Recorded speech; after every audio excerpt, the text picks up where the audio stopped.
online broadcast network, AFTERBUZZ TV. Over 20 million weekly downloads in over 150 countries, and your #1 source for after-show entertainment.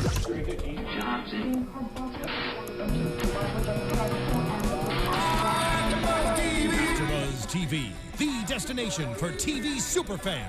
Producing after-shows for over 300 of your favorite TV shows. Interviewing celebrities and showrunners. And bringing you behind-the-scenes exclusives. All thanks to E! Entertainment's Maria Menounos, producer Kevin Undergaro, and internet leader Akamai. Now, let the buzz begin! Hello, Guardians of the Galaxy fans, and welcome to another episode of the AFTERBUZZ TV Guardians of the Galaxy recap show. We are after show. I can word, I promise.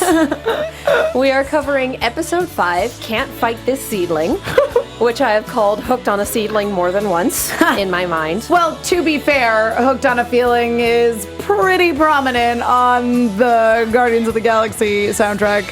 Extremely. The super awesome mix. It's great. I love it. I love it. And with me is, of course, the wonderful Emma Fyffe. Yes, hello. That's me. I'm Emma Fyffe. I can be followed all over the internet at Emma Fyffe. And Alexis Torres is in the booth today. Hey everybody, you can find me at atorres890. Woohoo! And I'm Katie Cullen. You can find me on Twitter at Kiaxet. That's Kiaxet. We are looking at the live chat tonight, and we will be checking the Twitter hashtag, which is ABTVGOTG. Because here at AfterBuzz, we love alphabet soup. We do. Yeah, we do. So, what did you guys think of this episode? Loaded question for this one. Okay.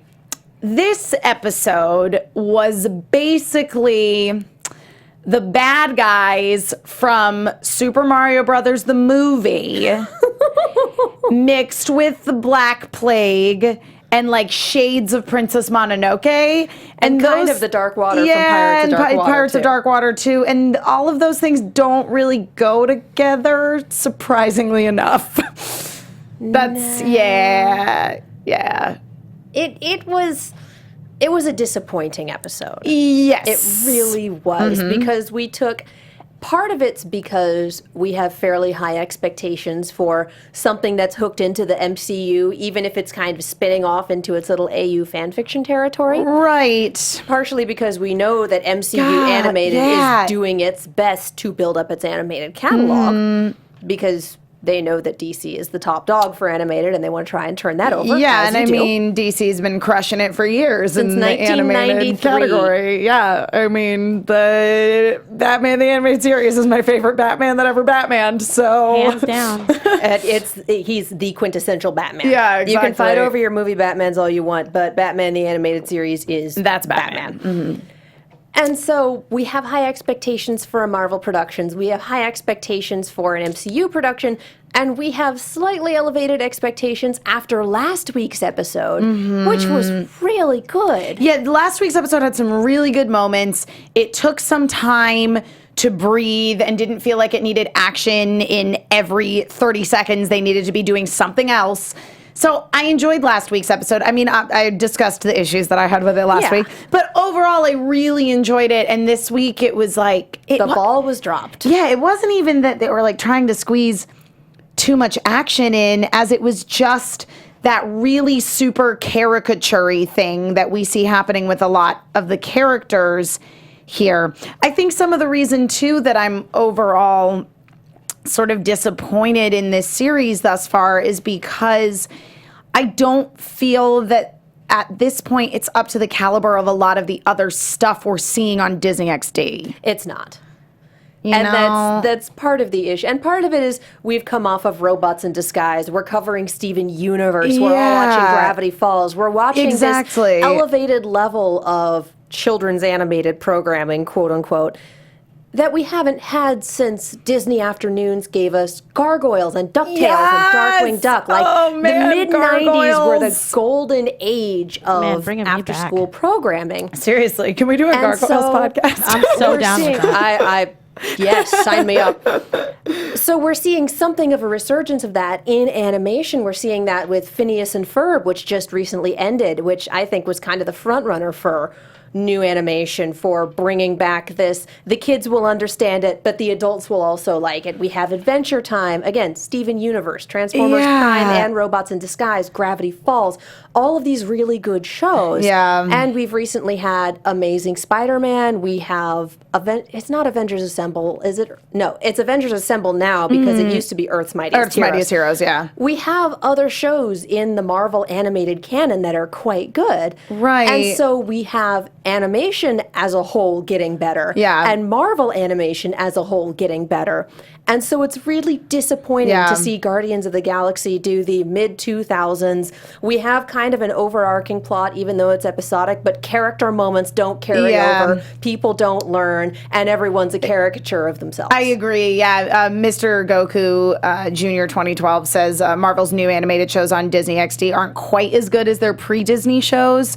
And Renji 998 thinks that Marvel has not had good shows since the 90s. We can debate on that. Yeah, I loved Earth's Mightiest Which I was going to say, Heroes. I think that is debatable. But I'm going to disagree a little bit, except on the Marvel end of things. Mr. Goku Jr. 2012, who says it seems like Disney fired all their best writers and hired the mediocre ones for these new shows. If you're talking like Disney fired Marvel's best writers, possibly. But overall, I think that the programming on Disney XD is incredibly strong. This is just not one of their stronger programs thus far. And that's why it's so disappointing, because it has such a good pedigree and such a good cast. I know. So the end product is less than the sum of its parts, and we're just kind of watching it going, why? Yeah. And maybe it's just on the heels of this particular episode. Maybe next week it'll get better. We just don't know. Yeah. But for this one, we have... I've been calling him Space Cat Javert because that's what he's become now. Titus is chasing the Guardians of the Galaxy for seemingly no other reason than he's supremely lawful good and needs someone to chase? ? That was how I interpreted it as well. I mean, he even put a tracker on their ship, which I don't know about the legality of that when you're in the Nova Corps. But Also, how did he do that? I don't know. I totally, I don't understand how he's able to get on the ship and know. do that where Rocket can find it. This was crazy. Magic. I'm trying to think, because like the ship was around for a while in the last episode when all that fighting arena. Yeah, on Space Vegas when all that fighting was going down. I'm literally, it's just Space Vegas to me. I cannot even remember. It was called something else, but it's Space Vegas. Let's be real. Space Vegas. Space Vegas. I'll remember what the actual name of it was very shortly here. But yeah, I mean, I felt like he's a fun character. I'm excited to see more of him. Character. But again, it's like you said, it's like, okay, how did he get the tracker on there? And also, does he have any motivation other than just being a cop? He's going to follow them and watch them, and then when they screw up, he's going to arrest them, because instead of helping prevent or solve crimes that have actually happened, he's going to wait for one to occur in Potentia. That was kind of my thing. I was like, doesn't he have something better to do right now? He probably does, but we need that character. You can't have outlaws without a cop to chase them, I guess. Except in this case, you really can. I don't know. I feel like they made this really good character, and then they're like, we don't know what to do with him. Just Conjunction. That was the name of the planet, remember? Yeah, because like Conjunction Junction, what's your function? Yeah, that's what I thought. Space Vegas. Space Vegas. What happens there, etc. They made it very clear that it was Space Vegas. Yeah. So they're heading to the next planet where the next crystal is, because this has become one of those sort of shows. It's a very long fetch quest, and I'm sure it'll get better for mid-season and season finale, but for now, it's an episodic fetch quest. Yeah. And we have them landing on a planet of goat people. Listen, I called them sheeple. Yeah, I I viewed them as goat people, though I now really enjoy the term sheeple. And ram people, goat people. Yeah, I really liked the character design for these people. Yeah. And I liked the sort of one with nature plot that we had going on, and the fungus is making the rocks into evil monsters. Like this was the Princess Mononoke part that this is where I was like feeling it for a second. I was like, oh, okay, it's like the demons are taking over the forest spirits, and it's getting very serious in town. There's a clash between the town and the forest. And they said they were rock people, but they looked like wood, and they were burning them. Yeah, it was So weird. did this mean that this place had but rock they did monsters? say they were rock rock people. people. did that mean this place had rock monsters beforehand, or was the fungus creating rock monsters? Maybe they're a combination of rock and tree. Rock and trees. I don't know. Because they're in the forest, so I don't know. Assume You that can't. they're all just like merging together. I don't know. I could be wrong. It was just not well explained. Yeah. I really want to know if this place had an infestation of rock monsters before the fungus happened, or if they came with the comet, or if they something. Yeah. Details. I don't know. Dark side. I Sorry. did say, yeah. I will say that I loved the little bartering bit that they did. Oh, yes. I traded him that a was pocket knife great. for the crystal. Yeah. I traded him this hunkless chunk Well, of rock for... that was when I thought that it was gonna pick up, was when they were having the bartering, because the bartering was really super funny. That was hysterical. With the laser scalpel that Quill had, and then exactly the two different perspectives on what was useful. So that was great. That I really liked. And then, I wrote giant tree monsters, and then it turns out they're rock monsters, and one of them was chewing on Groot for a little bit. They're flammable rocks, though. That's why I'm so confused. That's exactly why I'm confused. I believe that my understanding was from some dialogue that happened later once Groot had gone all fungusy, was that they were, in fact, trying to burn the fungus, not necessarily the rock monsters. So I feel like the rock monsters were just like forest buddies that got infected by the fungus and then became bad. Jeez. So maybe I might be. It's a better hunch than I would have thought of. I mean, did we ever actually see one die, or did they just kind of run away after? They just I think they just ran away, and the fungus just sort of burned into nothingness. Yeah, Renji 998 agrees that they were burning the fungus. So okay, if Renji says so, it's obviously true. Right. And of course, poor Groot, who has already had a rough day because Quill's been making fun of him? What a butt. Quill being just a giant butt. This is where we get back to the one-note character. Yeah. Bit. It's like he's 5. Mm-hmm. And that's giant bully. Not an attractive trait. Well, and I mean, he tried to justify it too, like talking about how Groot was getting all butthurt about how he'd been making fun of him or whatever, and he's like, I make fun of your buddy Rocket all the time, and he doesn't get mad about it. Like, but that's this is Rocket, it's not how you treat people. Like, don't teach children to treat people this way. And then Groot gets caught on fire because he's sitting by the fire for some reason, which is also something I don't understand. The logs were kind of just moving, so I guess embers probably flew off of it and he just caught fire. Yeah, sure. And then he's running around like Frankenstein on fire, which is pretty good imagery, and catching all the buildings on fire and then running away. And, because he's made of wood, and being on fire is not good for your life expectancy. I was just thinking of the scene from Hotel Transylvania 2 where he's running through all the houses. And they're just like, put it out. Yep. That's pretty much it. Yep. And it's all very frustrating. Yeah. It's almost like it's artificially there. Like, we have to create more drama. Okay. So Quill goes after Groot to fail at apologizing. Yeah. And it turns out Groot's infected, and it turns him into Grootzilla. Yeah. What's going on with Groot always turning into some sort of mutant Groot? You're right, nature. Alexis. Yeah, because what was it? It was the first episode, right? That he turned into like Hulk Groot. Because of the seed. Yeah. Or the energy from the seed. Yeah, and then now he gets infected by this weird fungus, and now he's back to the same way. I have written down Titus saying, "Oh, you gotta be kidding," and the audience going, "Exactly." Yep. I want to bring up a couple things from the chat that I believe, Katie, you will appreciate this. Oh, here we go. Renji says Groot's bark was worse than his bite. No, I've had enough. That's the terrible, episode Renji. broke me for tree puns for a little bit, and that's bad. Oh, Just for you, Renji. That was like the whole string of tree puns they had with it. Wasn't even really puns so much as when they were saying like, oh, he's a plant, he doesn't have a heart except for hearts of celery, or what was it, artichoke heart? Artichoke heart. I was like, you're not funny. Oh my god, it's like when you go to open mic night and there's this guy that just won't sit down. Yep. That's kind of what Quill is in this show, and it's making me crazy.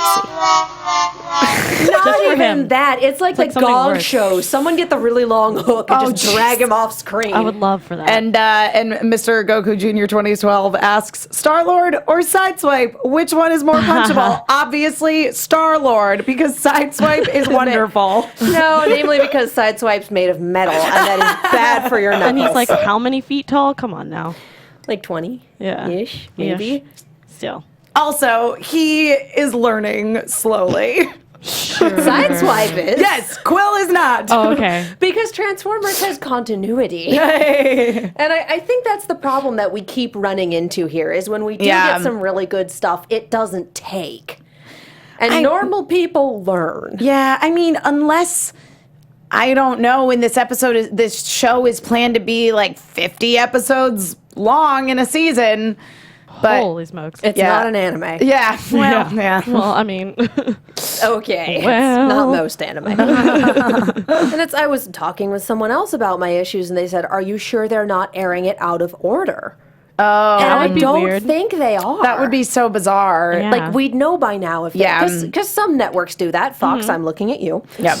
But we'd know by now if they were, because the scuttlebutt would be all over the internet. Yeah, exactly. I mean, I think you can't get away with airing things out of order the way you used to with everybody instantly know. You know what I mean? Like the internet, everybody knows right away. Because you've got people who worked on the show on Twitter saying, oh, weird, this is supposed to be episode 5 and it's episode 16. What just happened? Yeah, yeah. So, no, I'm sure it's not being aired out of order. I think it's just extremely, extremely episodic.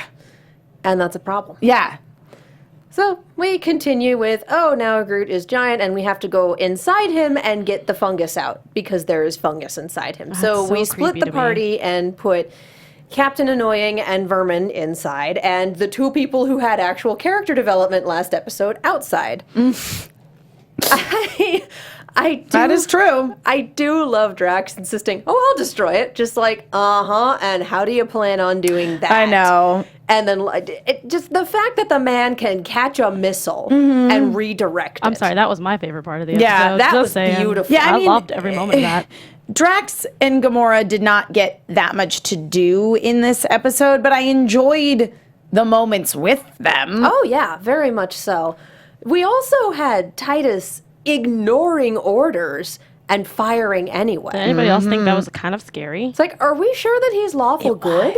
Yeah, I think he's a crooked. He's a scary white tiger man. Yes, thank you. It's like, the ends justify the means. No, honey. No, they don't. Yeah. So they're painting him to be a villain for no particular reason? Yeah, I was sort of disappointed in that, because I felt like we had established him as you say, as Space Javert. And like, Javert is a villain in the regards that, like, he's in opposition to Jean Valjean, and he's the antagonist. Yeah, right, but he's not a bad guy. Yeah, he is so lawful good it hurts, and so unable to see gray area that when it's introduced to him, he cannot handle it. Yeah, and you can kind of look at that character conflict and go, okay, I get it. Right, like, you do have a little bit of sympathy for him. At this point, Titus is a little less Space Javert and a little more Space Judge Dredd. Yeah. Which is a problem. That makes sense.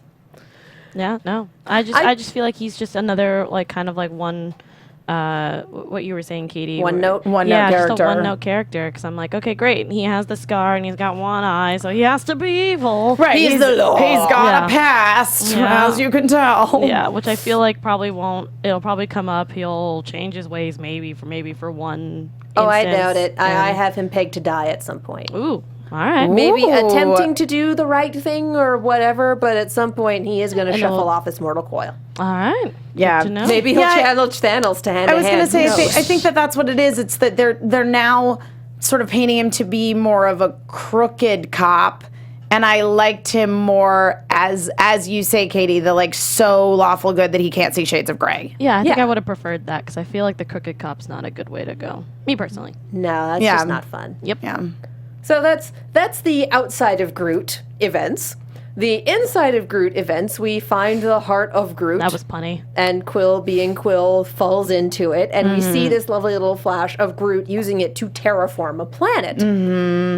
And essentially what that turns out being is that whatever that is, he's carrying it with him and he can use it to bring back his civilization. So I guess that Groot is the last of his kind, question mark? Oh, what, so he's Aang now? Like, what's happening? I don't He is the last airbender. Well, did anybody else, when Quill was inside, I guess, whatever that goop was when the water was coming around him, I was like, so he's the Avatar? Is that what we're doing now? Yeah. He's making an orb and he's going to have elements running around? I don't know, whatever. And we had that thing with, again, children's animation where you have to have dialogue over everything, and we've got Rocket's commentary, and it's like, no, let the moment speak for itself. Let us just you've got watch music, this. You've got visuals, the kids will understand, just let it go. And they didn't. Yeah. And it just, you ruined it, guys. Kids are smarter than you think.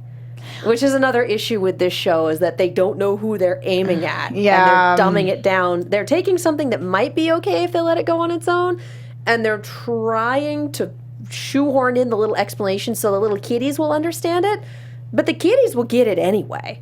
Like, they're pretty dang smart. Yeah, I agree with you on that completely. Yeah, This was a ball of frustration with a few really fun little moments yeah, in there. exactly. I mean, and catching missiles. That's always good. Yeah. And as I said, I've enjoyed the past couple of episodes. They seem to be on a little bit of an upswing, and so I think that we're all just kind of dealing with being very let down after a couple of very promising episodes. And being like, this episode focuses on Groot. Great. No, it doesn't. It focuses on Star-Lord being a jerk. Yeah. I wanted an episode. Wouldn't you love to have a silent episode about Groot? That's what I thought this was going to be. Awesome. That would be wonderful. Just a silent or mostly silent episode just about Groot. Because I would have way preferred if this episode had just been, we're the Guardians of the Galaxy, we have lots of shenanigans, and then Groot just kind of like wanders and has like a flashback. You know what I mean? Like a beautiful silent flashback.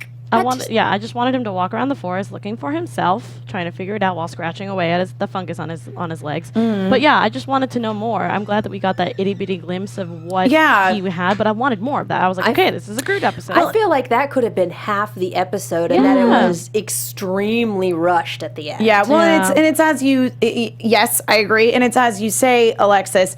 It would have been nicer, I think, to see Groot confronting himself rather than Quill learning to maybe have some compassion. Well, yeah, because I mean, from what it looked like, because the fact of I know that Quill had a little extra dash and sprinkle of jerk today. Yeah, that I feel like that maybe that was going to be enough to spark of like Groot really thinking about his past and like thinking, because the whole tree remark, which I was just like, Quill, wow, you're so mean. I thought that was going to be enough to bring us back into something. So I don't know. It was weird. Just me being nitpicky, but yeah. It was an episode that should have had a different focus. Yeah. Like, you're reading a book and going, wow, this would have been much, much better told first-person point of view from that guy's perspective. Yep. That's what this episode should have been. Yeah, and I have definitely read scripts or been at readings where that was the exact case, where it's like somebody was trying to tell a story from the point of view of the wrong character. Yeah. Because this was so focused on Quill, and Quill was being so obnoxious, so I was having a hard time sympathizing with him and wanting to follow his story. It would have been better from Groot's perspective. Yeah. You said you had something before we went on camera that you wanted to talk about. I did? You already? Yeah, you said you had a very astute observation. Oh, it was the thing about the fungus from the Super Mario Brothers movie. Oh, okay. Yep. Nope. That was I was gonna bring it up too, Katie. I was like, didn't Emma have something to say? All right, fine. That was it. Okay. Yeah. Apparently, I'm the only person that's like. No, I appreciate has an emotional connection. I would have never thought of that until you brought it up. I was like, oh man, bring it back. It is. Well, I would usually ask for predictions at this point, but I think right now we're just kind of hoping. I have nothing to predict because of what happened It's today. too episodic. We kind of can't. I can't. Can't do I it. predict there will be another episode next week. Yay! So let's hope, you guys. Let's hope. Yeah. All right. Any last comments? Yeah, I just wanted to address some stuff in the chat. Michael Rafferty, since we were all talking about sort of what we wanted out of a Groot episode, says, I want an episode of Groot thinking in his mind in English. Yeah, that would also be really interesting. Cool. Yeah, I want to know what type of because so much of this episode too was, oh, you can't even understand what Groot is saying, and then Quill just saying, I am Groot over and over and over again. And it's just like, okay. Well, and ultimately, it's like he and Groot did sort of make a connection, and he had that moment of being like, oh, you are the last of your kind, and you have the ability to potentially revive a whole planet. Be gobsmacked if that emotional revelation sticks around for next episode. I hope so. Yeah. We didn't have any follow-up on the what makes you think I didn't have anything to do with your family's death. I don't think we're going to have any follow-up on the you're the last of your kind. Yeah. Unless they are laying all the cards and waiting. Yeah. But I'm not sure this show has that much foresight. Oh, man. Yeah. Again, I don't have any predictions. I just have hope. Yep. Yeah. As it is, wishes and dreams. Well, as it is, it looks like we got a wrap. So, Alexis, where can the people find you? Oh, you guys can find me all over social media as ATorres890. Emma? I am Emma Fyffe. You can find me all over social media at Emma Fyffe. You can find me on a bunch of shows here at AfterBuzz TV. Stick around later tonight, 10 p.m. I'm doing the Bob's Burgers after show. Face Off is wrapping up in the next couple of weeks, but that's on Tuesdays. I'm doing Star Wars Rebels on Wednesdays. And coming at the end of the month, starting Sunday nights, I'll be doing Ash vs. the Evil Dead, which I'm pretty excited about. I'm so excited to hear from you about that. It's going to be great. And I'm Katie Cullen. You can find me on Twitter, Tumblr, and Instagram at Kiaxet. That's Kiaxet. I'm also on Snapchat at Kia Prime. I am on so many of the shows, you guys. The X-Ray and Vav Season 2 finale is coming up next. Ruby's back in a couple weeks. Arrow, Star Wars Rebels, Blind Spot, just so many shows. As always, thank you guys so much for watching, and we'll see you next week. From executive producers Maria Menounos, Kevin Undergaro, Phil Svitek, and the entire AfterBuzz TV staff, we would like to thank you for listening to the AfterBuzz TV network. To watch or listen to other after shows and post comments or questions, be sure to visit AfterBuzzTV.com. I'm Sir Richard Wentworth, and this has been a presentation of AfterBuzz TV. I am Groot. The views expressed herein are those of the hosts only and do not necessarily reflect the views of AfterBuzz TV or its owners or principals.